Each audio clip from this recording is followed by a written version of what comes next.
আমাদের দেশের মানুষ খুব আবেগী।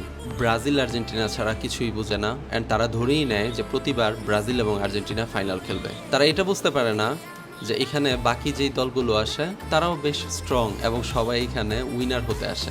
এমন না প্রতি ওয়ার্ল্ড কাপই ব্রাজিল ফাইনাল খেলবে কিংবা আর্জেন্টিনা ফাইনাল খেলবে, তাই না? একটা ওয়ার্ল্ড কাপ জিততে 30 বছর 40 বছরও লেগে যায়, আরও বেশি লেগে যায়। উরুগুয়ে সেই 1950 সালের দিকে 50-এর দশকে ওয়ার্ল্ড কাপ জিতলো, তারপর আর কিন্তু জিততে পারে নাই। ইংল্যান্ড অনেক আগে একবার ওয়ার্ল্ড কাপ জিতছে, প্রায় 40-50 বছর হয়ে গেছে, এখনও পরে আর পারে নাই। সো আপনার প্রিয় দল যদি হেরে যায়, মন খারাপের কোনো কারণ নেই। নেক্সট টাইম হয়তো ভালো খেলবে। প্রতিবারই কারো ওয়ার্ল্ড কাপ জিততে হবে ব্যাপারটা এমন না। এমন হয় পৃথিবীতে বাংলাদেশের মানুষের শুধু এইভাবে চিন্তা করে, আমার প্রিয় দল প্রতিবার বিশ্বকাপ জিতবে। এটা থেকে বের হয়ে আসুন, তাহলে আর কষ্ট পাবেন না।